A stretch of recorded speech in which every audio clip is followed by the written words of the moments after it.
Bonjour Lise, merci beaucoup d'avoir accepté mon invitation. Avec plaisir. Et ben écoute, très content de faire ce podcast avec toi. Je pense qu'il va être un peu différent des précédents que j'ai faits où on était beaucoup centré sur le parcours de la personne, voilà les différentes, évolutions. J'aimerais beaucoup qu'on parle, d'IA aujourd'hui, parce que je sais que tu communiques dessus et que tu testes plein de choses et que c'est un truc qui t'intéresse vraiment donc ça m'intéresse qu'on creuse ça, pour, les auditeurs et je pense qu'il y a plein de sujets, super intéressants qu'on va pouvoir aborder. Avant ça, est-ce que tu peux malgré tout nous dire un Ouais, peu, qui tu es et nous faire un peu les grandes étapes de ton parcours? ouais, pas de souci. Donc, du coup, je m'appelle Lise. Alors je suis ghostwriter LinkedIn, donc je pense que la notion, elle va parler, à tes auditeurs. Ouais, Bon, au cas où, c'est simplement écrire les posts LinkedIn, du coup, des dirigeants. Si je remonte un petit peu en avant, en fait, j'ai commencé un peu comme beaucoup de personnes, je pense, par le copywriting. Puis j'ai commencé à poster sur LinkedIn. On m'a naturellement contactée, en fait, pour des missions de ghost. Hem, Si je remonte encore en arrière, en fait, j'étais plutôt, moi, responsable marketing, donc avec des on va dire, des fonctions assez larges où je gérais tous les sujets contenu, marketing pour des entreprises. Donc en fait, je me suis spécialisée petit à petit sur le contenu. Pendant longtemps, j'étais ghostwriter généraliste et depuis peu, je suis passée, nichée sur tous les sujets fintech, finance, investissement. OK, hyper intéressant, et avant ça du coup, enfin Encore c'est avant? quoi juste ton parcours? Ouais, juste, pour qu'on ait un peu la big Ouais. picture de qui tu es. Alors la big picture est honnêtement très compliquée à comprendre parce que si je remonte vraiment très en avant, en fait, moi j'ai abandonné les études quand j'avais, 22 ans je crois et en fait je me suis fait un délire où je voulais être prof de danse.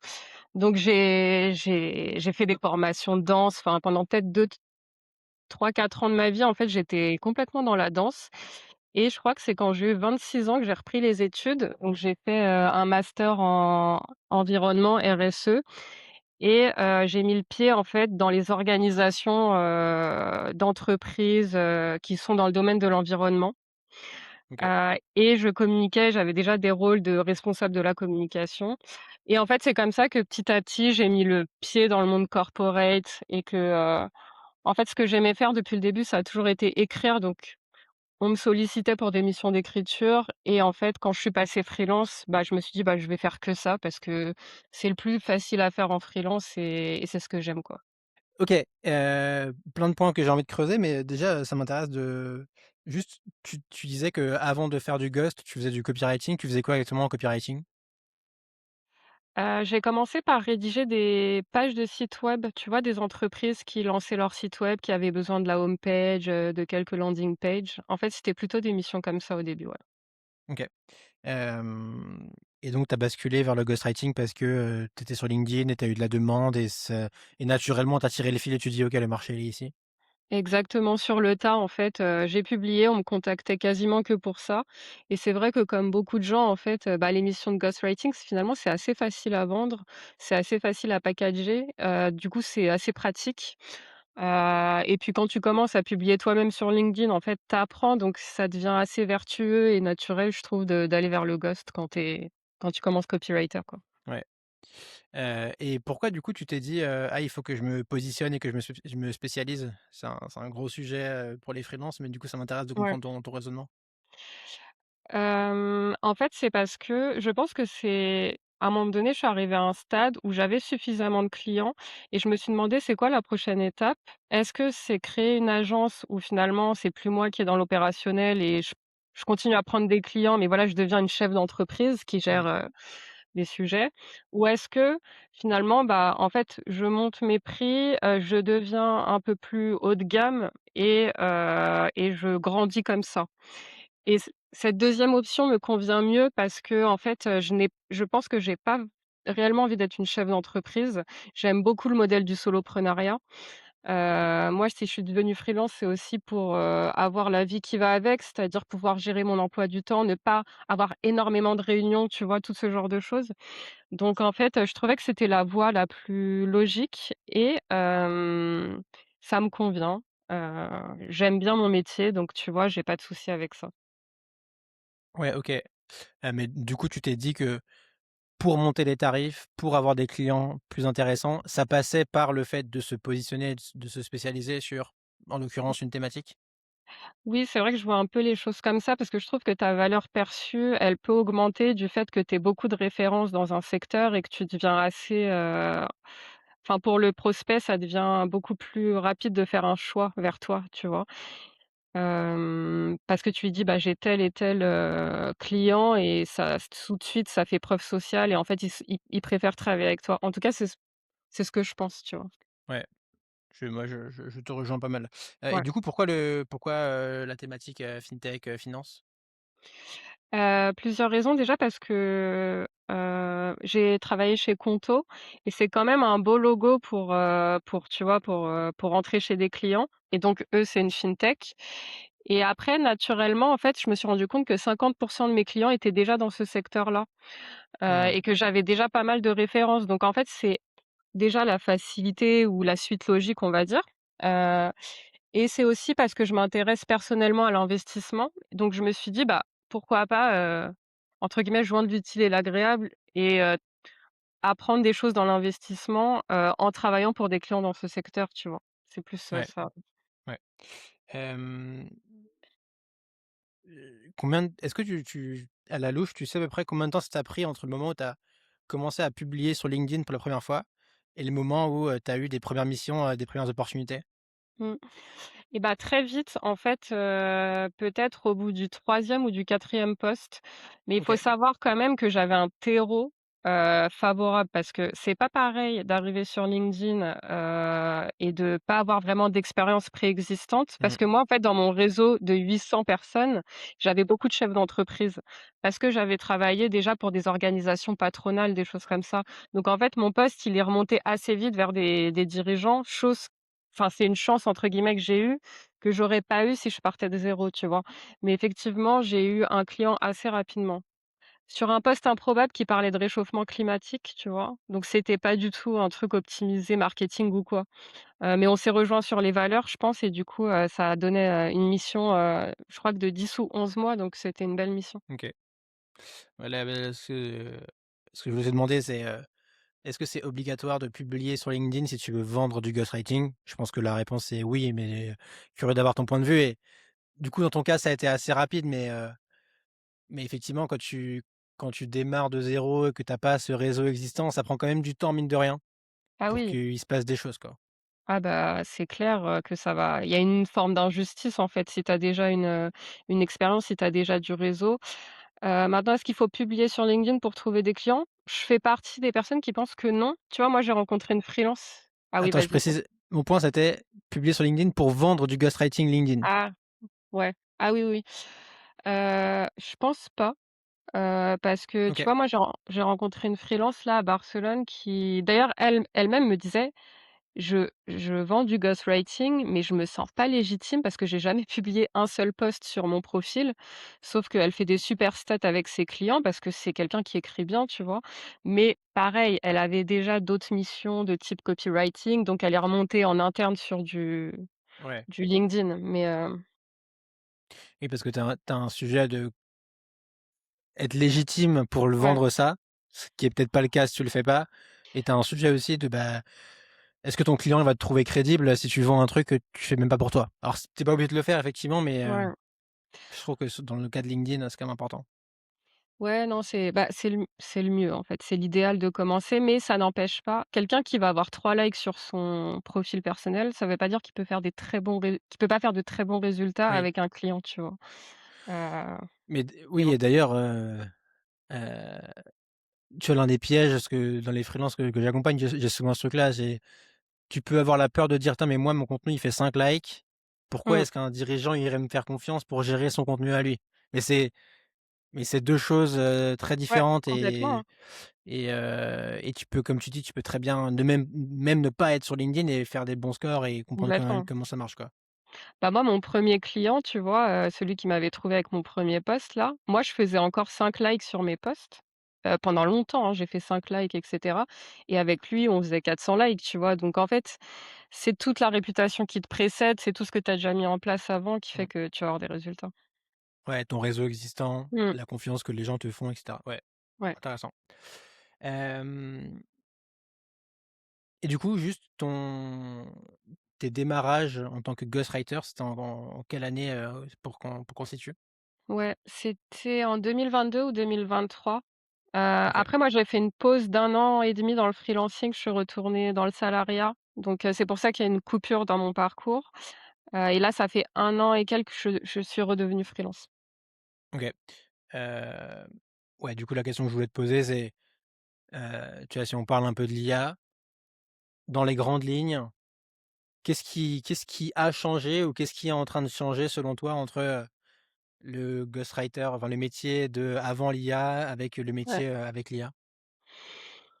Hem, Bah, la première chose que j'ai envie de dire sur ce sujet, ça c'est peut-être un peu contre-intuitif, enfin pas tant que ça en réalité, c'est que les clients, ils s'en foutent un peu de l'IA, Mmh. dans le sens où moi, il y a jamais aucun client qui m'a dit: «Alors, tu es forte sur l'IA», tu vois? Peut-être que j'en ai parce que tu vois, je travaille avec un laboratoire IA, peut-être qu'eux, ils m'ont connue parce qu'ils ont vu mes posts sur l'IA à la limite, mais je sais que le reste, ils s'en foutent que je travaille avec l'IA ou pas.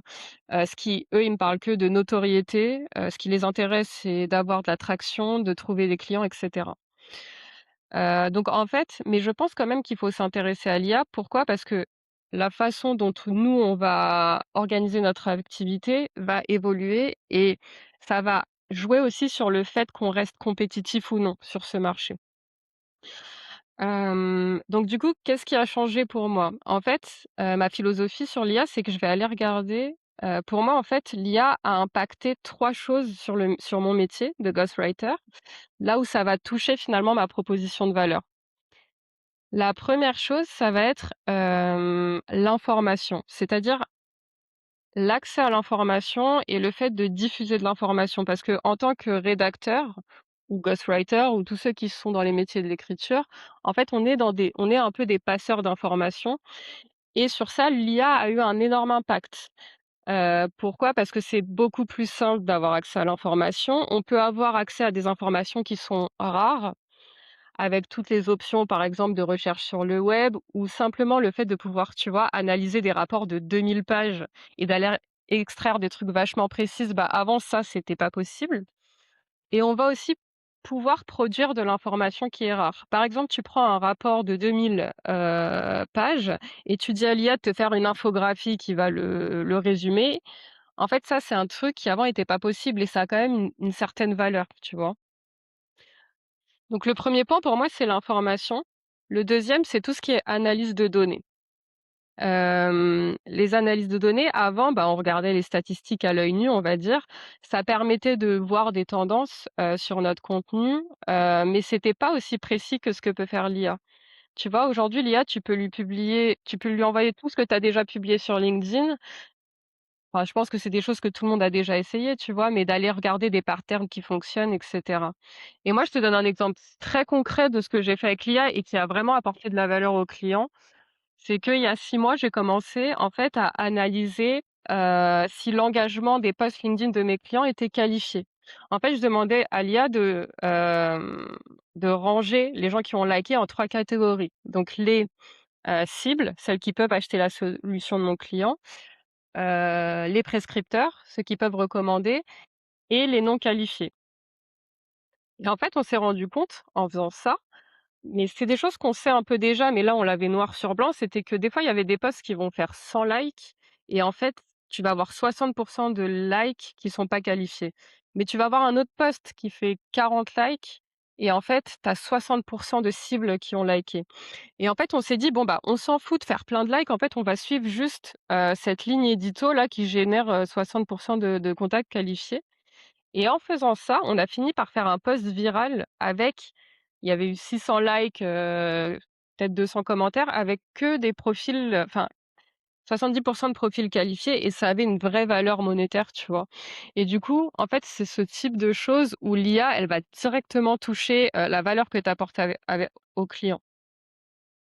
Et enfin, je parle beaucoup, mais la troisième, C'est un c'est podcast, tu es interviewé, donc le but, c'est OK, que tu c'est parles. normal, j'ai pas l'habitude.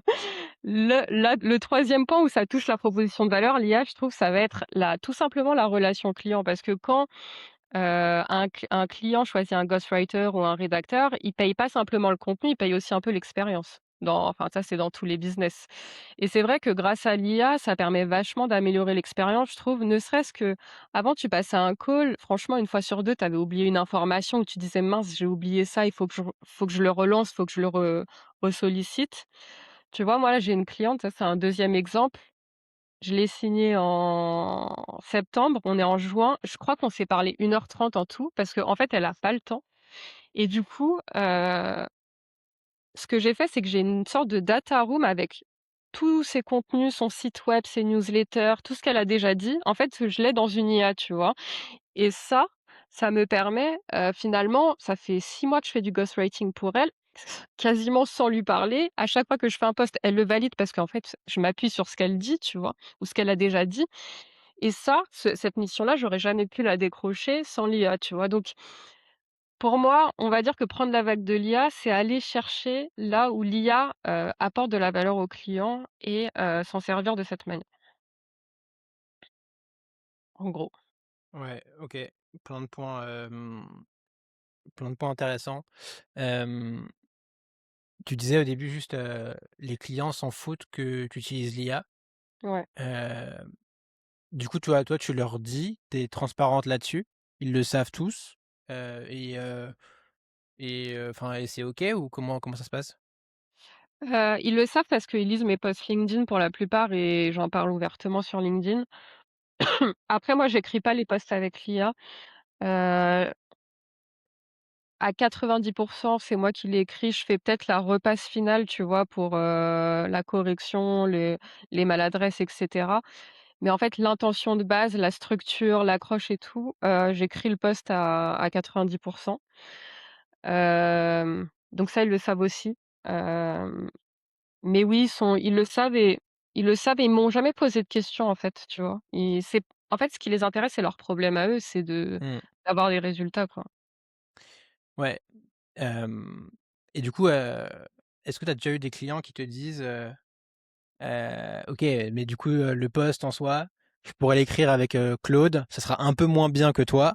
Par contre, ça sera beaucoup moins cher et donc, est-ce que tu as déjà eu cette situation où tu as eu à justifier ta valeur de ghostwriter, de freelance en comparaison avec un Claude ou une IA? Alors je pense que mes clients, non, parce que finalement, je pense que ils sont assez en tout cas, ils ont une conviction sur le sujet. S'ils sont prêts à me payer, c'est que je pense qu'ils ont vraiment l'opinion qu'ils préfèrent avoir quelqu'un qui les écrit. Ouais. Mais je pense qu'il y a quand même un impact, hein. Je pense que dans mes calls prospects, par exemple, il y en a qui font cet arbitrage une fois que j'annonce Mmh. mon tarif, tu vois? Qui se disent: «Bon, bah, il y a des clients que j'ai pas signés, ça se trouve, c'est parce qu'ils se sont dit: "Non, mais je préfère faire ça avec Claude"». Je pense que l'impact, il est réel et que ça a transformé le marché quand même, tu vois? Ouais. Bah, moi, enfin, tu vois, j'ai communiqué un peu dessus là, ça fait, Mmh, depuis un mois que je reprospecte pas mal et que j'ai repris parlé à pas mal ouais, de prospects et je vois, tu vois, les prospects savent la valeur qu'on peut avoir, que je peux avoir en tant que personne ouais, qui va faire le travail. Pour autant, maintenant, il y a cette alternative qui est de dire: oui, «OK, mais je sais que je peux bricoler un truc 80 aussi bien que ce que toi tu ferais, ouais, de manière, simple, rapide». Alors après, voilà, et du coup, je pense qu'ils font ce comparatif oui, davantage et du coup, complètement. toi, en tant que freelance, ça veut dire que il faut que tu sois encore meilleur pour montrer la valeur que tu as, pour avoir de la preuve sociale, pour montrer des arguments. Peut-être que ça va rallonger aussi le temps nécessaire pour bien convaincre le client. Enfin, Ouais. j'ai l'impression que c'est un peu ce que je constate et du coup, ouais, enfin, curieux de voir si c'est un peu pareil de ton côté, quoi. Bah, oui, je pense qu'on est clairement comparé à l'IA et que ça a vraiment rajouté de l'exigence sur notre métier. Mmh. Moi, je trouve que la réponse à ça, c'est aussi, tu vois, l'aspect charge mentale, doter la Oui. charge mentale au client parce que finalement, il y a très peu de clients en réalité qui ont envie de gérer LinkedIn. Enfin, Mmh. ou alors moi, ceux qui veulent gérer leur LinkedIn, c'est pas ma cible, tu vois? Moi, Ouais. la plupart de mes clients, ils veulent quelqu'un qui gère le sujet, se pointer une fois par mois en call, pour discuter et après il y a quelqu'un qui pilote tout, bah, ça les arrange et c'est ce qu'ils vont chercher Mmh. plus que, parce que si tu écris avec l'IA, tu dois tout piloter, enfin les Oui. résultats, tu dois te creuser la tête, c'est hyper énergivore, quoi. C'est exactement la discussion que j'ai eue hier avec, mon prospect. Mon prospect me disait, je peux me lever une demi heure plus tôt le matin et faire mon prompt sur Claude. Je dis: «Bah oui, mais tu vas pas le faire, ça te Bah rajoute oui, du taf sur une journée déjà bien chargée, ça te rajoute de la charge mentale» et le but du ghostwriter, c'est de tout gérer pour toi de A à Z et quand tu es complètement. entrepreneur, le job, c'est, bah, je m'entoure de personnes dont c'est le métier, à qui je vais pouvoir déléguer et ne plus réfléchir à ce truc-là. Donc il y a cette dimension, done Complètement. for you qui est hyper importante, sans parler du fait de, OK, tu peux bricoler un poste, mais est-ce que c'est pertinent? Est-ce que c'est cohérent? Est-ce que tu Mmh. as une stratégie globale? Enfin, Bah oui. tu as pas mal d'arguments à mettre en avant, pour, justifier, pourquoi enfin, ta valeur de freelance. Mais le point, c'est qu'il y a un plus gros travail à faire, j'ai Ah oui. l'impression, en tout cas les prospects sont plus exigeants là-dessus. Ah oui, c'est franchement, avant quand tu savais écrire, enfin, tu pas le roi du pétrole, mais je veux dire, c'était une compétence sur le marché, c'était rare et tout le Ouais, monde avait besoin d'écriture et maintenant, en fait, c'est plus suffisant, quoi. Faut vraiment être un vrai prestataire qui est orienté résultat, je pense et qui gère un sujet dans son ensemble, quoi. Qui gère un canal, pour ouais, LinkedIn, par exemple. ouais, on va revenir là-dessus parce que tu avais fait un post Mmh. intéressant là-dessus, mais, heu, ce que moi j'ai vu de mon côté et ce que j'ai mis en place aussi et là où l'IA est dingue, c'est toute la partie sur un client donné. J'ai toute la vie de ce prospect, toutes Ouais. les infos, tous les posts qu'il a publiés, tout son site, tous les calls qu'on a fait, tous les transcripts à un endroit Mmh. et du coup, dès que je parle à l'IA, l'IA, elle a tout ce contexte-là, elle a toutes les règles que je lui ai données, elle a les process que j'ai donnés et donc bah, tout ce que je vais pouvoir, lui demander de faire, ce sera 1000 fois plus pertinent et 1000 fois plus, ouais, à propos, au regard de ce prospect, quoi. Complètement. Ouais, ça augmente vraiment la valeur de ce point de vue-là, de ce qu'on apporte. Et du coup, juste, d'un point de vue très technique, qu'est-ce que tu utilises toi aujourd'hui, c'est quoi ta stack d'outils, tu es sur Claude, j'imagine? Comment tu Ouais. l'utilises? Je suis passée, sur Claude, il y a pas si longtemps, en fait, il y a 1 mois et demi ou 2. Avant, j'étais plutôt sur, ChatGPT. Je suis restée longtemps, moi, sur ChatGPT par habitude, je pense. Ouais, Puis moi après aussi. Mmh. tout le monde parlait de Claude, il y a eu le raz-de-marée, donc je me suis dit: «Je suis obligée de tester» et finalement, en fait, je l'ai adopté et je suis en train tu vois, je pense que je vais résilier, ChatGPT là, dans pas longtemps parce que c'est assez complet. Alors comment je l'utilise? Alors je vais pas te mentir, hein, c'est un espèce d'atelier, un peu en bazar, hein, comment j'utilise l'IA, mais je pense que c'est le cas de tout le monde. Mais aujourd'hui, déjà, je pense que ce qui est hyper important et c'est là où on peut tirer le maximum de valeur de l'IA, c'est que j'ai regroupé toutes mes données, comme tu disais plus tôt, c'est-à-dire les scripts. En fait, sur mon ordi, j'ai un dossier par client, tu vois?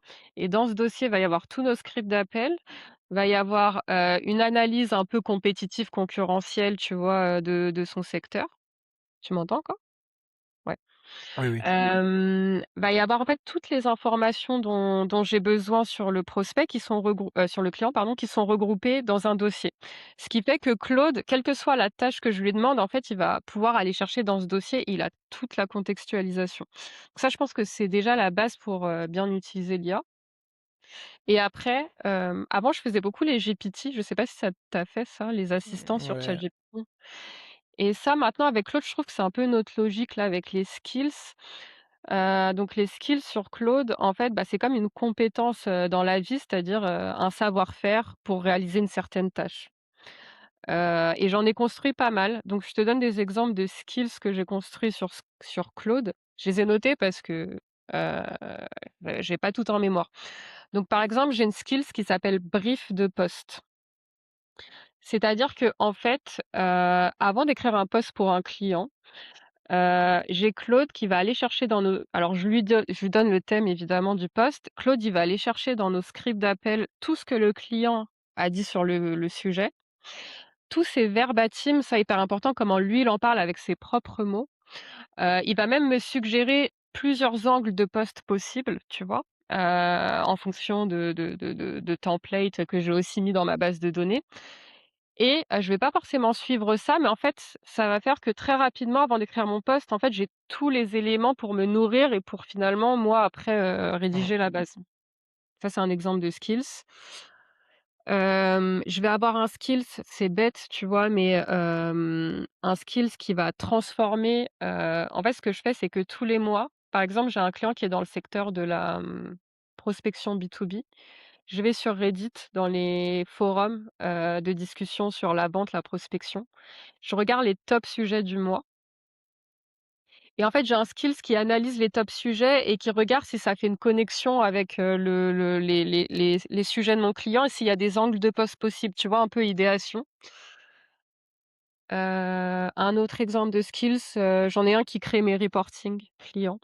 C'est-à-dire que je lui fournis un fichier de statistiques et en fait, il va me faire, «OK, ce mois-ci, bah, voici les top posts, pourquoi ça a fonctionné, voici, pourquoi ça a f» enfin, des recommandations et cetera et tous ces outputs, je les prends jamais tels quels, mais tu vois, ça nourrit un peu mon Mmh. travail, au quotidien. Bon, c'est un peu le bazar ce que je te dis, mais en gros, c'est des choses comme ça que je suis en train de construire. Et du coup, ça veut dire que tu utilises Claude Cowork? Ouais, c'est ça. Toi, OK. tu utilises Claude Code? Ouais, je me suis mis, ouais. En fait, quand j'ai, en fait, ce qui est dur là-dessus et j'ai écrit une newsletter où je disais, en fait, Ouais, il y a tellement de choses que c'est un travail à temps plein limite, bah, ouais, de juste comprendre ce que tu peux faire, comprendre ouais, les outils c'est clair. et juste prendre le temps de comprendre comment ça marche et essayer de les set up. Et Ouais. donc là, vu que j'ai eu ma période un peu où je me suis dit: «OK, je vais reprendre des missions», donc j'ai pris, 2-3 semaines Mmh. enfin me former un peu, pour regarder et là j'ai mis en place, donc Claude Code sur le terminal. Tu sais, tu ouvres un terminal et en fait, tu peux parler à Claude dedans avec un Obsidian qui est un Ah outil oui, pour, oui. avoir des Ouais, je fichiers, connais. des dossiers Mmh. et du coup, c'est assez puissant parce que, un peu comme toi, en fait, tu bosses sur ton PC en local, donc tu as Oui, des fichiers, tu as des dossiers ouais, et Claude va piocher là-dedans et il met tout à jour, il alimente tout, il se base là-dessus ouais. et tu peux créer, tout c'est des skills, moi, je fais ça des commandes, tu vois? Tu vois, je mets slash, tu vois, là, j'ai une commande, c'est slash import transcript. Je mets un transcript d'un call et Claude va comprendre, quel call c'est. Est-ce que c'est un call avec un client? Est-ce que c'est un call avec un prospect? Est-ce que c'est un R1, un R2? Est-ce que c'est un call si c'est un call client, est-ce que c'est un call de démarrage de mission ou est-ce que c'est un call plutôt de suivi mensuel? Ouais. Et ensuite, il va juste, mettre le fichier au bon endroit, enfin mettre le transcript et ensuite prendre les éléments du transcript et mettre en place des actions automatiques. Du Ah style, ouais? bah, tiens, je vais créer le calendrier du mois, je vais remplir, une fiche, enfin Ah ouais. du coup, tu peux aller assez loin et c'est quali, mais il faut prendre un peu de temps pour mettre les mains Bah oui. dedans, ça demande du temps, ouais. Ouais, j'imagine. Je t'avoue que moi, Claude Code, quand je vois une interface qui ressemble à un truc pour développeurs, je j'ai des terreurs nocturnes. Moi aussi, Donc ça je me connais faisait pas peur. trop. Moi aussi et au début, je me suis dit: «Oh je ça va être trop compliqué», mais en fait, c'est Ça va, tu t'es habitué, ouais. ouais et vraiment, c'est pas compliqué et franchement, OK, tu vois, je ne comprends rien à l'aspect technique de comment ça marche, hein. d'accord. Je Ouais, bah, sais c'est pas juste le but. parler à Claude sur le truc, tu vois? Oui, bah, c'est le principe, hein, de toute façon. C'est le Mmh. principe, mais c'est pas si compliqué. OK. OK, heu donc tu me disais, s 3 sujets: information, data et personnalisation. Ouais. Hem, est-ce que, tu vois, j'en ai parlé aussi, dans d'autres podcasts, avec, Kelly notamment, avec Kelly Zizine qui me disait, elle, l'IA, ça l'a ça l'a poussée à baisser ses tarifs. Mmh. C'est intéressant. Heu et et là, tu vois, je vois aussi dans moi ce que j'ai commencé à mettre en place dans les missions que je délivre, qu'en fait, tu peux être beaucoup plus efficace et en beaucoup moins de temps et que peut-être qu'il y a un monde où en fait, ça va juste, tirer tous les tarifs vers le bas, mais vu qu'en fait, tu es même presque plus rentable qu'avant, vu que tu es plus productif, c'est OK et tu vas juste avoir, 1 ou 2 clients en plus. Enfin, je sais pas si tu as un avis là-dessus? J'ai vu que tu disais que tu as 7 clients en même temps, comment ouais, qu'est-ce que Ouais. ça te dit tout ça? Honnêtement, je pense que c'est un choix de positionnement.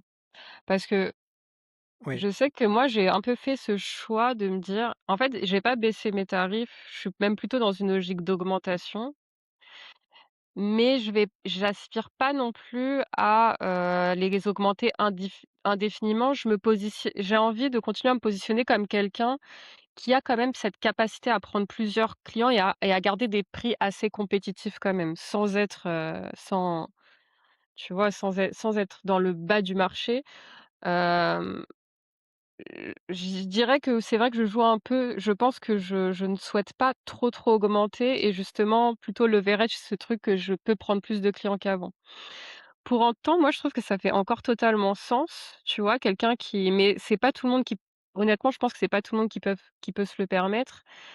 tu vois, de jouer à fond sur la personal brand, de s'imposer par une plume qui est excellente, et continuer à facturer cher et enfin, pour moi, ça fait sens aussi encore, tu vois? On en a encore besoin de ce type de prestations, donc je dirais que c'est plus un choix qu'une obligation, là, aujourd'hui, Ouais. de passer en mode usine, tu vois? Mmh.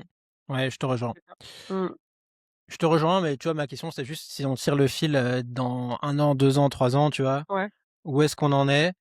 Et est-ce qu'il y aura pas une espèce de, tu vois, de double marché de ouais, soit tu fais du volume, tu fais du pas cher parce que ton client il veut ça ouais, et toi c'est OK parce que tu as de l'IA et donc tu arrives à être ouais, efficace et à l'autre côté, tu as les stars entre guillemets qui auront leur marque perso, qui auront du contenu avec qui on voudra bosser et qui pourront se permettre d'avoir des prix beaucoup plus chers et ouais, premium et tu auras pas trop d'entre-deux en fait. Je sais pas ouais, trop, hein, mais ouais, j'ai je suis l'impression que c'est un d'accord. peu un truc qu'on voit sur tous les marchés et que ça Je échappera pas au vois. ghostwriting, quoi. Ouais, je pense que c'est déjà le cas en plus presque, hein. Enfin, tu vois, on en est déjà un peu à ce stade, je trouve. Enfin, en tout cas, on y va, quoi, je suis d'accord. Ouais. L'autre question que je voulais te demander, c'est donc tu me disais que tes clients, ils s'en foutent que tu utilises l'IA. Est-ce que du coup, est-ce que pour autant leurs attentes, leurs besoins ont évolué? Ou est-ce que c'est toujours les mêmes choses qu'ils te demandent? En termes de livrables, en termes d'attentes, en termes de choses qu'ils vont ouais, qu'ils vont te demander? Honnêtement, c'est exactement la même chose, hein. Exactement pareil, ouais? Que quand j'ai commencé, je vois aucune différence de leur point de vue à eux, toujours les mêmes besoins, toujours les mêmes, problèmes en appel prospect, honnêtement, ouais, je trouve, hein, que ça a pas changé et je trouve que c'est ça qu'on a même tendance à oublier des fois avec, ce qui arrive, enfin avec cette révolution de l'IA, c'est que en fait, notre rôle, ça va rester de résoudre les mêmes problèmes et Ouais, aujourd'hui, il y a des gens qui passent plus de temps à se demander comment utiliser l'IA qu'à résoudre les problèmes originels qui restent les mêmes, tu vois? Tant que tu restes bon pour résoudre un problème, tu vas t'adapter à l'IA, quoi. ouais, je dans une vidéo, je disais, «L'IA change tout, mais en même temps, elle ne change rien». Bah, non. Parce que tu continues de faire exactement comme avant. Mais du coup, si jamais les demandes clients ne changent pas, est-ce que toi, dans ce que tu vas délivrer, tu as changé des choses? Tu disais Oui, que tu as pris un DA, que tu as pris un setter, que tu j'ai ouais. l'impression que tu vas quand même plus loin dans ce que tu délivres malgré tout. Oui, c'est vrai. Bah, ça rejoint ce qu'on disait sur le fait qu'aujourd'hui, moi, ça va vraiment être alléger la charge mentale du client et en fait, avoir cet aspect, manager presque LinkedIn. Parce que de toute façon, à l'ère de l'IA, je pense que ce dont on a besoin, ça va plus être des managers, c'est-à-dire des gens qui prennent des décisions, qui pilotent, qui sont derrière l'IA, mais qui savent aussi quand ne pas l'utiliser, tu vois? Qui savent faire ces arbitrages auxquels là on peut mettre de l'IA, là on n'en met pas et qui en faisant tous ces arbitrages finalement vont proposer une offre qui est pertinente en 2026. Parce que oui, on peut pas ignorer qu'aujourd'hui l'IA fait des choses en 5 secondes donc c'est en gardant ce rôle de pilote, je pense qu'on peut, traverser, tu vois? Enfin, c'est mon opinion à l'heure actuelle, ça peut changer demain, mais qu'on peut encore rester pertinent, tu vois? Donc oui, j'ai pris un setter parce que en fait, je suis chef de projet, tu vois? LinkedIn un peu. Mais c'est un Du choix encore, c'est un choix.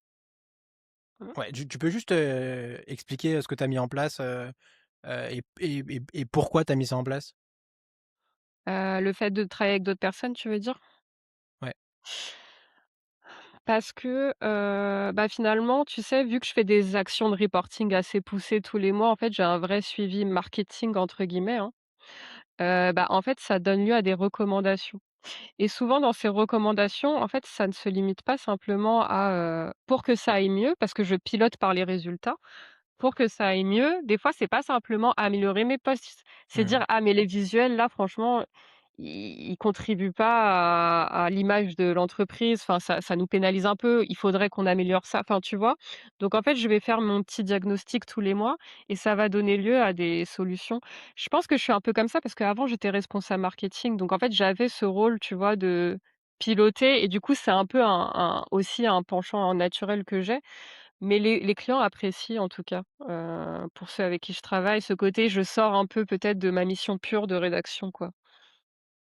Ouais, et ça tu le factures à tes clients? Alors c'est en fait, je suis pas très capitaliste sur le coup parce que je prends pas de, tu vois, de commission. De commission, ouais. En fait, je mets en relation avec Mmh. des partenaires. Ouais, Mais je pourrais très bien mais là, je basculerais un peu dans l'agence, tu vois? Je pourrais, un peu, ouais. mais je garde quand même une certaine indépendance. Je préfère qu'ils gèrent entre eux, tu vois? Je reste pas super présente dans les échanges, quoi. C'est plus comme un petit collectif freelance, tu vois? Que je crée, sur le tas, quoi. Ouais, l'une des intuitions que j'ai aussi et curieux de savoir ce que tu en penses, c'est que et ce que tu dis là sur la petite armée que tu t'es créée autour de toi, ça illustre bien ça. C'est que je pense que de plus en plus, oui, tu es spécialiste sur un métier, donc dans ton cas, le ghostwriting, mais de plus en plus, tu vas être amené à toucher d'autres choses dans une mission. Tu vas faire les Ouais. visuels, parce que maintenant Mmh. avec, Claude Design, tu peux faire des trucs qui tiennent la route, même avec Canva avant, mais d'autant plus maintenant. Peut-être que tu peux mettre en place un truc de setting, qui va peut-être, à l'avenir être automatisé et tu vas de plus en plus être amené à toucher à d'autres choses que uniquement ta compétence de base et finalement retrouver une sorte de profil généraliste un peu. Oui, oui. Bah, je suis complètement d'accord que c'est l'impact de l'IA et surtout, enfin, je pense qu'à l'ère de l'IA, faut être orienté résultat, tu vois? Vraiment, faut plus vendre, je sais écrire, faut vendre, le résultat que l'écriture produit, tu vois? Et si tu vends le résultat, bah, en fait, tu es pas concurrencé par l'IA. C'est le Ouais. résultat que tu l'obtiennes à la main ou avec l'IA, le client, il s'en fout. Donc c'est pour ça aussi que, je mon rôle s'étend un peu parce que finalement, on le sait tous sur LinkedIn, c'est pas juste l'écriture, c'est pas mal de choses des fois qui entrent en compte et c'est pour ça aussi que je prends ce rôle-là, tu vois? Mais justement, tu vois, ce truc de orienter résultat, moi je suis d'accord à 1000% avec toi. Dans les faits, je trouve que on vend du ghostwriting, une prise de parole LinkedIn, etc. Mmh. Ça reste quand même compliqué de s'engager sur un résultat pour un client. Tu vois, le client, Ouais. il va attendre un ROI. Comment est-ce que toi, tu peux te permettre de lui dire, ok, enfin, tu crois Oui, dans je ce vois que ce tu que tu veux fais, dire. tu penses que ça a marché, mais pour autant, tu es sûr de rien. Tu vois, ça reste du marketing, ça reste Complètement. un acte de foi dans ce que tu fais, tu vois. Ouais. Bah, c'est vrai que déjà je vends pas, sur les résultats, je vends c'est un engagement de moyens que j'ai et pas de résultats. Ouais, Donc en fait, là, c'est là où on bascule un peu dans la relation client, je dirais, c'est que en général, mes clients, ils apprécient même cet engagement de moyens, ils le voient, et c'est quelque chose qu'ils savent apprécier. Alors il se trouve quand même que je génère des résultats, tu vois? Et on les voit dans les reportings, donc ça contribue aussi à ce qu'ils me fassent confiance, hein, parce que mais c'est vrai que je pense qu'aujourd'hui, rien qu'en je pense que dans une relation client, les gens apprécient ce rôle très, tu prends les choses aux mains, tu fais plus que les attentes, tu vois? Tu incarnes vraiment leurs problèmes, tu fais comme si c'était ton problème à toi et ouais. du coup, tu vas réfléchir dessus comme ça et ils le ressentent quand c'est le cas et ils restent, en fait. Enfin, ça c'est apprécié et ils sont d'autres je trouve qu'ils sont moins aussi ils sont plus compréhensifs aussi quand des fois tu as pas de résultat parce que ça arrive à tout le monde. En fait, ils vont je trouve que moi, il y a jamais un client qui a été désagréable avec moi parce qu'un mois on a fait un mois mauvais, tu vois? Parce qu'en fait, si tu gardes la même attitude tout le temps, et que tu montres que tu es là pour résoudre leurs problèmes, ils vont l'apprécier, je pense. Ouais. Mais effectivement, tu peux plus te contenter d'être un prestataire, passif Non. qui fait ce qu'on lui dit de faire. Parce que ça, c'est Non, parce déjà que ça Claude. c'est voilà, c'est ça. Donc il faut aller plus loin, tu raison de prendre les choses en main, retirer de la charge mentale, je pense plus que Ouais, jamais. grave. Moi, le truc qui me frappe aussi et je m'en doute déjà, c'est que là, sous ma prospection, les gens sont sursollicités. Les Ouais. gens ont 1 milliard de trucs à faire. Heu, Tu vois, c'est marrant parce qu'à la fois, tout le monde dit: «Ah, le marché, il est morose, c'est la crise, machin, Mmh. machin, machin» et en même temps, ceux pour qui ça marche bien, je pense qu'ils sont la tête sous l'eau, ils ont 1000 trucs à faire et donc pour exister là-dedans, toi, en tant que Mmh. freelance prestataire, il faut que tu relèves encore le Oui. niveau et la barre de ce que tu proposes, de tes prises de contact, de ce que tu vas délivrer. Hem Et tu vois, c'est aussi pour ça heu, que je suis un peu en remise en question sur, ce que je fais. C'est parce que, c'est dur aujourd'hui d'exister, tu vois? C'est beaucoup plus dur qu'il y a 3 ans, il y a 4 ans, Ouais. voilà, il faut que tu déploies beaucoup plus de choses ouais, c'est un vrai job, quoi. Mais tu penses que c'est plus dur du fait de l'IA? Qu'il y a eu l'impact de l'IA, parce qu'on est saturé de messages ou ce genre de choses? Je pense qu'il y a plusieurs faits. il y a l'IA qui fait que, tu vois, si j'essaie un peu de, de dresser les facteurs, tu as l'IA qui fait qu'aujourd'hui, tous les clients qui voulaient un truc pas trop cher, vite fait, bien fait, qui était quand même une bonne partie du marché des freelances. Tu avais plein de Ouais. freelances pas chers, etc. Ça a dégagé avec l'IA. Mmh. Parce que infiniment plus simple, efficace de faire avec Claude. Même sur la tranche au-dessus du marché, ce que je disais tout à l'heure, le client va forcément te comparer à un abonnement Claude à 20 €, 100 € par mois. Donc Ouais. tu as besoin d'aller montrer ta valeur encore plus. 3, c'est pas que l'IA, mais tu as quand même une explosion du nombre de personnes qui vont te vendre des trucs et qui vont prospecter et qui vont créer du contenu. Ce qui fait qu'il y a il y a un bruit ambiant de tous les prospects sont ultra sollicités, ils ont 1000 options devant eux. Et donc, pour qui tu choisisses toi, il faut vraiment que tu sois la bonne personne au bon moment et que tu aies la bonne solution avec le bon message, avec le bon discours, tu vois? Mmh. Mmh. Et plus le fait que, bah, ouais, des copywriters, des ghostwriters, tu en as quand même, Oui, beaucoup plus qu'avant. Je contrebalance ça avec le fait que, tu vois, on a beau dire tout ça, le nombre de boîtes qui communiquent bien sur LinkedIn, ça reste très, très faible, tu vois? Donc le c'est clair. marché, il reste, Mmh. gigantesque, tu vois? Hem, mais heu, mais ouais, on sent que ça fait un cocktail où c'est plus dur et plus le fait que les boîtes sont, tu vois, autant il y a 3 4 ans, je pense quand tu t'étais, lancé la première fois en 2022, c'était encore l'époque des levées de fonds, donc les boîtes cramaient beaucoup plus facilement de l'argent. Là, Exact. le focus, c'est rentabilité, rentabilité. Donc si je dépense 1000 chez toi, il faut que je sois déjà bien convaincu que ça va me rapporter 2000, 3000, 4000 dans l'année, quoi. C'est clair. Mais c'est même au-delà de rentabilité, c'est qu'il y en a qui baissent les budgets carrément. Enfin, ils sont même dans une logique d'économie en ce moment, donc il y a ça aussi, c'est clair, qui joue. Donc ça devient Ouais, dur. oui. Et du coup, toi, tu disais, en ce moment, tu as 7 clients en ghost. Comment ces clients, tu les as trouvés? Comment ils sont venus? Est-ce que c'est du contenu, du réseau, de la prospection? C'est quoi un peu le mix? J'ai une cliente de la prospection et le reste c'est LinkedIn. Alors, je demande pas systématiquement comment ils sont venus, si c'est vraiment en lisant mon post ou si c'est quelqu'un qui leur a soufflé mon nom, mais en tout cas, c'est de l'inbound, tu vois? Et aussi, bah, pour certains, je les garde longtemps, donc tu vois, il y a des clients aujourd'hui, j'en ai 7, mais il y en a un, je l'ai depuis, plus d'un an, tu vois? Donc, c'est ça qui est bien quand tu es ghost, hein, c'est que normalement, en théorie, tu as pas besoin d'avoir des nouveaux clients tous les mois, quoi. Ouais, ouais. Mmh. Et du coup, autre sujet, que je veux aborder avec toi, c'est plus le sujet de la plateforme LinkedIn en soi. Ouais. Et attends, j'y pense, avant ça, un dernier point aussi sur ce qui fait que c'est plus difficile, je trouve, aujourd'hui, c'est que autant là, tu vois, on parle de LinkedIn qui est un peu le refuge où ça marche encore bien, mais tous les autres canaux marketing, j'ai l'impression qu'ils sont encore, enfin, toute la manière de faire du marketing est en train d'être réinventée. Mmh mh. Tu vois, 2020, tu faisais un blog, des livres blancs, tu avais une newsletter. Mmh. Tout ça, ça marche encore aujourd'hui, mais ça marche quand même un peu moins bien. Mmh. Tu vois, qui va encore lire des blogs? Mmh. Plus grand Ouais. monde. Heu et du coup, tout ce playbook-là, il marche moins bien et pour autant, qu'est-ce qui marche mieux maintenant, tu vois? On sait pas trop. Oui. Ouais, c'est vrai. J'avoue que je me pose pas trop la question parce que, sur LinkedIn, bah, ça m'a apporté en fait, j'ai atteint mes objectifs sur LinkedIn. Donc par exemple, même Substack pour moi, tu vois, je le fais un peu plus pour le plaisir ou Ouais, je sais pas. Mais je pense que c'est encore possible, tu vois, de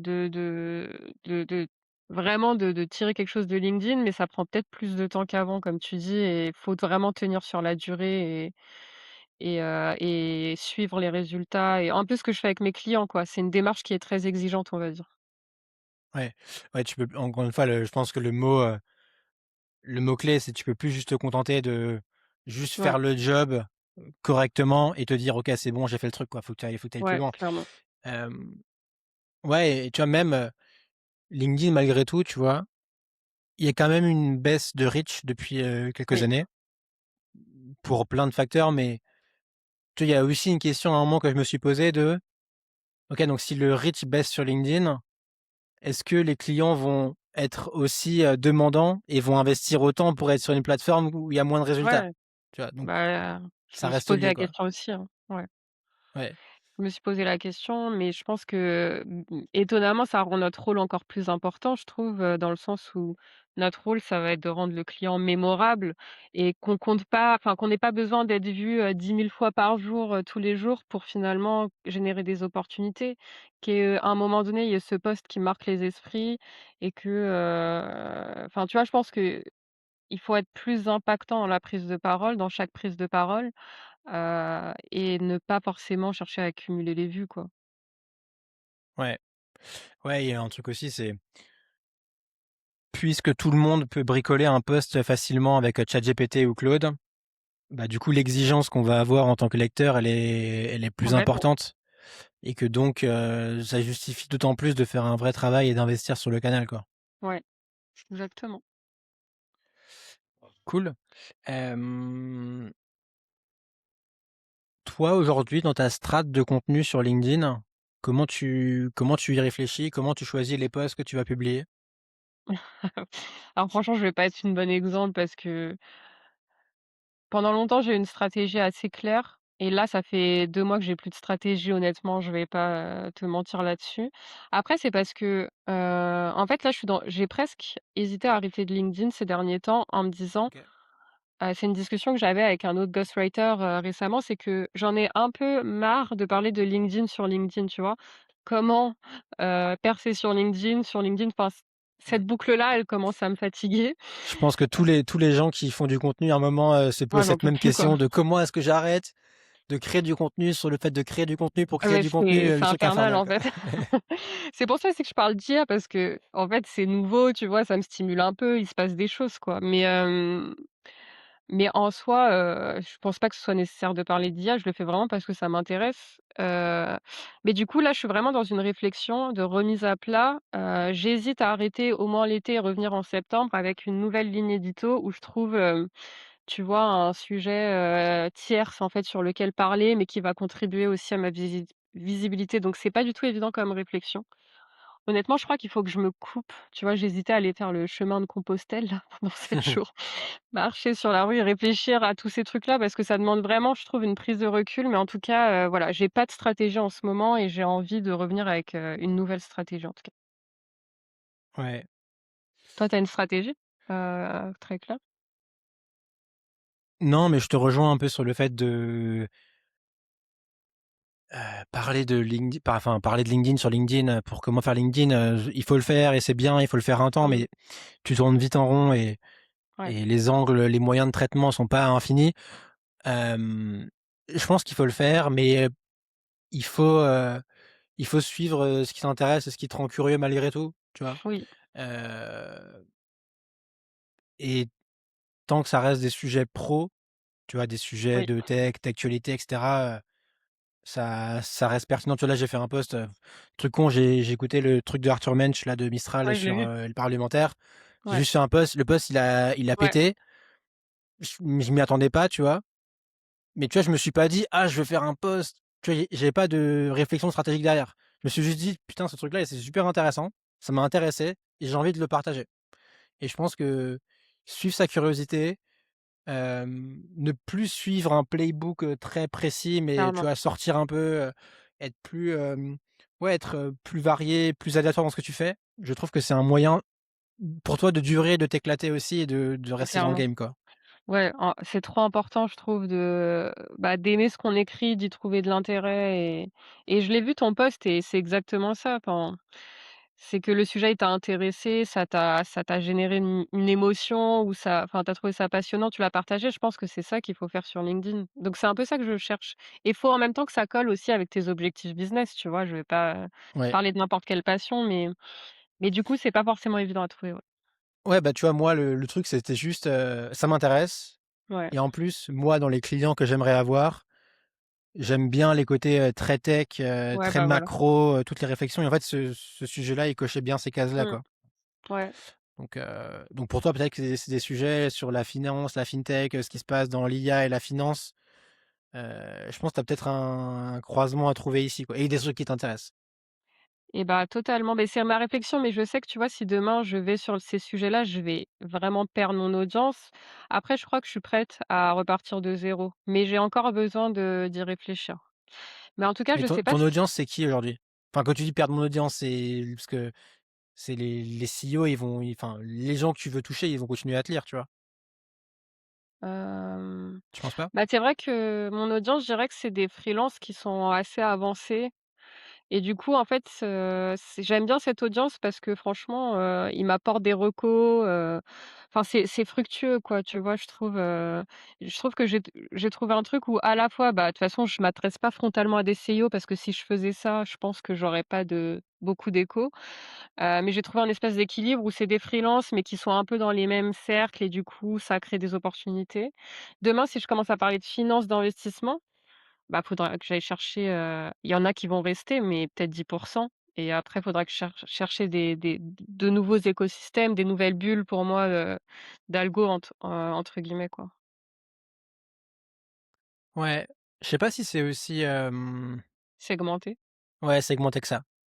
Je pense que et puis de plus en plus, tu sais, les algorithmes, notamment LinkedIn, c'est, tes followers de base, ça va avoir de moins en moins d'importance et Ouais. LinkedIn va te pousser par rapport au cercle d'intérêt du sujet que tu parles. Donc, Ouais, ouais, non, mais c'est clair. Mais après, je sais que moi, là, j'ai sur LinkedIn, j'ai un cercle de soutien de base qui fait que oui, je même si comprends. mon post est nul d'ailleurs, je sais quand mon post est nul, c'est qu'en fait, il y a que mes potes qui like et qui commentent, tu vois, freelance. Mais mine de rien, cette base-là fait qu'en fait, Ouais. souvent, le post après, il va être montré et je sais que bon, je vais perdre peut-être un peu ça, mais c'est pas catastrophique, enfin, donc Ouais. c'est une réflexion que j'ai en ce moment, et que je pense que je vais la prendre, à la rentrée plutôt, tu vois, en septembre. Non, mais ce qui est sûr, c'est que tu as besoin, c'est que tu as des phases de tu as besoin de plus toucher à LinkedIn pour y revenir avec un regard neuf. Ouais, ouais, ouais. Moi, au début de l'année là, enfin mars, février-mars, j'y ai pas trop touché. J'avais tout programmé à l'avance, donc il y avait un post par jour qui sortait. Mais Ouais. par contre, j'ai rien fait et ça fait du bien de prendre du recul et de juste de se ressourcer un peu et de retrouver des idées, quoi. Ah et du coup, tu te connectais même pas ou si tu venais répondre aux commentaires, Vite fait, OK. Ah, c'est pas mal en fait ça de au moins tu restes quand même là, mais tu c'est ça, déconnectes quoi. Mmh. ouais. Mmh. Du coup, enfin, une question que j'aime bien poser aux freelances, c'est, qu'est-ce qui fait que tu es une bonne freelance selon toi? Ou une bonne, ghostwriter? C'est quoi ta qualité, ta force? Hem, c'est une bonne question. Hem, mais je pense que c'est ce qu'on se disait avant, c'est que je suis un peu, j'ai je prends pas mal d'initiatives, en fait, quand j'accompagne un client. Je pense que c'est ça qu'ils apprécient le plus, que je suis pas du tout passive. Je suis même, proactive, en fait, et du coup, ils ont l'impression que, OK, ils peuvent s'appuyer sur quelqu'un et que ça les soulage, tu vois? Et du coup, je pense que ça, c'est ma vraie force et après, comme beaucoup de freelance en écriture, il y a aussi le fait qu'à la base, c'est quand même une passion d'écrire. J'aime ce que je fais et je pense qu'on est tous arrivés là parce qu'on aimait et qu'aussi on avait entre guillemets un certain des aptitudes pour ça, tu vois? Ouais, Et c'est pour ça, pour refaire un peu le pont sur l'IA, c'est que moi, j'écris pas les posts avec l'IA, heu, pas parce que, je me dis: «Ah non, mais il faut préserver l'écriture», tu vois? C'est vraiment moi, je le vois comme pragmatique, c'est que nous, ceux qui ont commencé à être rédacteurs avant l'IA, en fait, ce qui a fait qu'on a créé de la richesse, c'est notre écriture, tu vois? Donc pourquoi aujourd'hui ce serait logique de déléguer à l'IA ce que nous-mêmes enfin, tu vois, pour moi, c'est un asset qu'on a et du coup, si je laissais l'IA écrire les posts pour moi, j'ai l'impression que je déléguerais à quelque chose que je contrôle pas. Je sais pas si ça génère des résultats, je sais pas si c'est bon. Donc en fait, je vais continuer à capitaliser sur un truc qui a fonctionné et pour moi, aujourd'hui, laisser l'IA écrire, c'est déléguer à l'IA la pensée, parce qu'en fait, l'écriture, c'est l'expression de la pensée, c'est rien d'autre. C'est quelqu'un qui écrit bien, ça va jamais être parce qu'il suit des règles et qu'il a appris, c'est parce que c'est la façon dont il pense qui va se retranscrire sur le papier et à partir du moment où tu laisses l'IA l'écrire, bah, en fait, pour moi, tu abîmes ta pensée, tu vois? Enfin, c'est peut-être un peu puriste ce que je dis, mais je le vois vraiment comme ça et c'est pour ça aussi que je laisse pas l'IA écrire pour mes clients parce que si ça m'a profité à moi, la manière dont j'écris et que ça a déclenché des opportunités, pourquoi je vais pas en faire profiter mes clients? Donc heu, donc voilà, moi, c'est vraiment une posture que j'aime et je pense que c'est dans notre intérêt, tu vois, de préserver l'écriture. Au-delà même de mais par contre, il y a plein de tâches autour qui va pouvoir alimenter ça, en fait. Ouais, et il y a aussi un sujet de plus fondamentalement, si toi t'aimes vraiment écrire, bah, déléguer le truc que t'aimes le plus, c'est un mauvais choix. Tu vois? C'est Il y a catastrophique. aussi, ouais, Ouais. je pense, ouais.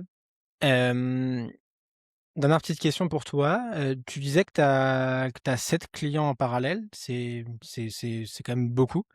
Comment tu t'organises, du coup, sur ta semaine, tes journées? Est-ce que tu es cadré? Est-ce que c'est plutôt le bordel? Est-ce que tu as un temps dédié à chaque client? Comment tu gères ça? Mmh. Non, franchement, c'est pas le bordel, c'est en fait, j'ai, 1 call par mois par client, donc tous mes calls sont la même semaine. Hem, En fait, il y a une semaine où c'est tous mes calls et ensuite, beh, c'est très, par contre, c'est un peu l'usine, quoi.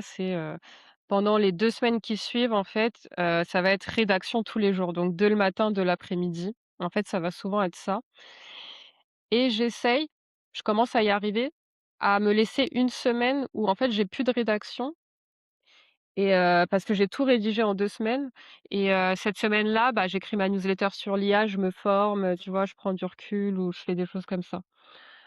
Donc c'est assez, tu vois, très enfin toutes mes on dit que le freelance mais je crois que c'est toi qui l'avais déjà dit, c'est que la vie d'un freelance, elle est très routinière, en fait. Bah, moi, Ouais. c'est vraiment l'usine, quoi. C'est pa pa pa, mais c'est rassurant quelque part, tu vois, de se dire que tu sais où tu vas. Mais c'est tous les mois, ça se répète, hein, c'est la même chose. Ma semaine de call, mes 2 semaines de production et quand j'y arrive, une semaine où je respire un peu et je prends du recul.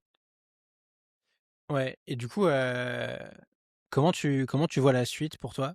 Tu te vois encore faire ça, 2 ans, 3 ans, longtemps? Est-ce que tu disais que tu as pas envie d'avoir le modèle agence? Du coup, Mmh.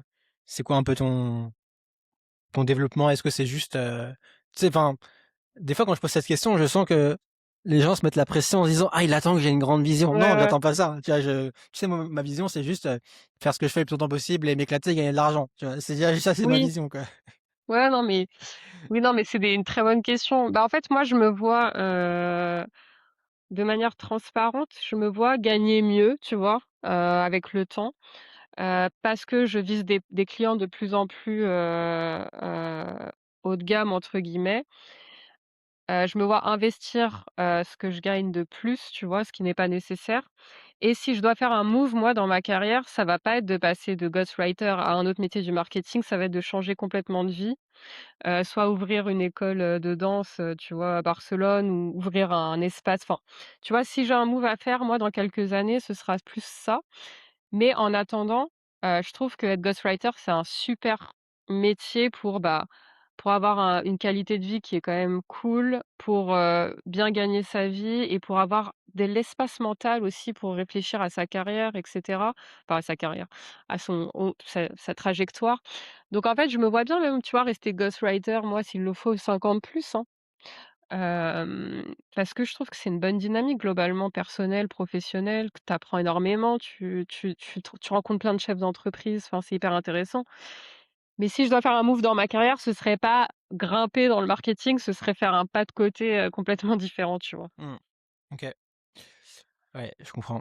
Non, mais il y a un truc que moi j'avais sous-estimé aussi, que j'avais oublié, c'est à quel point c'est cool de parler à des dirigeants, des CEO, Ah ouais, à quel point ça te tire vers le complètement. haut et à quel point, tu vois, là, j'ai fait 2 calls récemment et je me dis: «Putain, trop intéressant, genre c'est challengeant, c'est excitant, c'est difficile, mais c'est cool, quoi». Mais Et grave, c'est mais c'est c'est un vrai bénéfice du métier et il y a quasiment pas de métier qui permet d'avoir un accès direct comme ça à des dirigeants qui font des trucs, non! trop stylés, quoi. Normalement, tu es dans des boucles, avec, je sais pas, 20 personnes, qui valident ce que tu écris. Enfin, non, c'est clair que c'est un métier, hyper enrichissant, en fait. Donc, Ouais. clairement, moi, je me le vois le faire encore plusieurs années sans aucun souci, tu vois? Et toi, tu es basé à Barcelone, du coup. Ouais, Pourquoi ce choix? Comment ça se passe? ouais. Hem, j'ai en fait, à la base, je suis devenue freelance pour être, digital nomade. choix que j'ai regretté par comme la tout le suite, monde. mais voilà, voilà. Mais du coup, j'ai quand même un lien, moi, avec la culture, quand même de d'Amérique latine, bah, du fait de mon passé dans la danse et cetera et du coup, en fait, Barcelone, c'est un peu pour moi un mix de l'Europe et de l'Amérique latine, tu vois? Et du coup, c'est parfait, c'est un super équilibre dans ce que j'aime. Bon, je ne parle pas du soleil et de la mer, mais c'est pas un détail non plus. Mais c'est une ville qui est super agréable et en même temps, je trouve que niveau pro, tu vois, il se passe des choses, quoi. Il y a la French Tech Mmh. qui est juste à côté, il y a des coworking, il y a plein de gens qui travaillent dans la tech. Enfin, du coup, tu as vraiment un super équilibre, je trouve, entre lifestyle qui est cool, opportunité de travail, tu es pas loin de la France si tu veux aller voir la famille. Donc je trouve ça bien. Après, il y en a qui aiment pas du tout, ils disent qu'il y a trop de touristes et cetera, hein, je peux comprendre. Ça fait combien de temps que tu y es? Ça fait deux ans, 2 ans. Et tu te vois, là-bas sur le long terme? Je sais, ouais, peut-être pour les 5 prochaines années, je pense. Après, apparemment, il y en a beaucoup qui après genre, 5-6 ans, ils rentrent. Je sais pas si tu as déjà, observé ça, que beaucoup de gens, expats, ils ont ce retour à la casa après genre, 5-6 ans, mais peut-être que je ferai ce move aussi, je sais pas. Ouais, mais moi j'ai été à Barcelone, j'ai fait un stage, 6 mois là-bas donc Ah ouais? je connais un peu et j'avais beaucoup aimé. Mais ouais, enfin moi je suis toujours un peu entre les 2 tu vois? Genre, je j'aime beaucoup l'idée de s'expatrier, d'aller voir d'autres cultures, d'aller voir d'autres Ouais, choses, de vivre des expériences. Enfin, je trouve que tu vis plus de choses que quand tu es en France et quand tu es chez toi. ouais, Tu vois? clairement, Tout est exceptionnel, tu vois? Tout est, hors du commun et tout est une aventure. Donc ça, c'est cool. Malgré tout, tu vois, j'ai quand même le sentiment que, bah, tu pas chez toi, tu vois? Et ah qu'il y a un mais moment, tu te dis, «Putain, c'est quand même pas chez moi et mes amis sont pas là, mes proches sont loin» et donc complètement. peut-être qu'à un moment, Mais tu moi craques. mais moi, je pense qu'il y a une espèce de malédiction sur les expats, c'est que finalement, tu deviens à moitié heureux toute ta vie, dans le sens où, en fait, quand tu es ici, tu te dis: «Ah mais ça me manque la famille, c'est quand même ça le Mmh. plus important, les proches» et quand tu es chez toi, tu te dis: «Ah mais quand même les rencontres enrichissantes, le truc», donc en fait, tu seras toujours à moitié satisfait et je crois qu'il faut Ouais, dealer avec ça, tu vois? ouais. D'un côté ou de l'autre, Ouais. Mais moi, mon rythme de vie de rêve, c'est, je sais pas, 9-10 mois en France et 2-3 mois à ouais aussi. l'étranger, tous les ans, tu vois? Oui, c'est vrai. Bah, Genre, c'est ce que tu fais déjà, non? c'est ce que j'essaie de faire, ouais. Ouais, Après, j'ai pas d'enfants, tu vois? Je peux ouais, me permettre de quand tu as des enfants, je trouve que oui, oui. c'est un autre sujet, mais bon, Ouais, voilà. bah, oui, pour moi, c'est l'idéal d'avoir son pied à terre et tu vois, explorer, ouais. Après, ça coûte cher, hein. Si tu veux le faire, ça coûte vite cher Ouais. et bon. En Bon, tout cas, ça dépend le merci beaucoup. pays. Ça Ouais. dépend le pays. Mais après, où que tu ailles maintenant, enfin, il y a plus beaucoup de destinations pas chères, je trouve. Ouais, c'est vrai, c'est vrai. Bah, en tout cas, merci Bon. beaucoup Lise, c'était très cool. Ouais, bah, merci. À toi aussi, un plaisir. Passe une bonne journée, du coup.